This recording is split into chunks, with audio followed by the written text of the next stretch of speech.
పశ్యామి దేవాంస్తవ దేవదేహే సర్వాంస్తథా భూత విశేష సంఘాన్ బ్రహ్మాణమీశం కమలాసనస్థం వృషీంశ్చ సర్వాం నురగాంశ్చ దివ్యాన్. ఆ అర్జునుడికి కృష్ణ పరమాత్మ శరీరంలో విశ్వరూపం చూపించంగానే సమస్త దేవతలు, అట్లే మునులు, చరాచర ప్రాణికోట్లు, సృష్టికర్తయగు బ్రహ్మదేవుడు, సమస్త ఋషులు, అందరూ సర్పములు ఇవన్నీ కనిపించినాయి. ఆ జ్ఞాన నేత్రంతో ఆ స్వామిలోనే అన్ని నిండి నిమిడీకృతమై ఉన్నాయని చెప్పి అర్జునుడు గ్రహించాడు.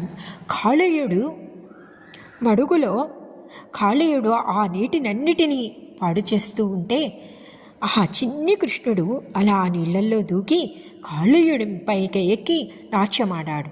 అలా నాట్యమాడవంగానే ఆ కాళీయుడి యొక్క పాపమంతా నశించిపోయి గర్వమంతా పోయి జ్ఞానం కలిగి ఆ భార్యాభర్తలతో సహా జ్ఞానంతో ఆ స్వామిలో లీనమైపోయారు. చెడ్డవాళ్ళని కూడా భగవత్స్పర్శతో పునీతం చేయగల భగవశక్తి గల సంపన్నుడు శ్రీకృష్ణ పరమాత్మ.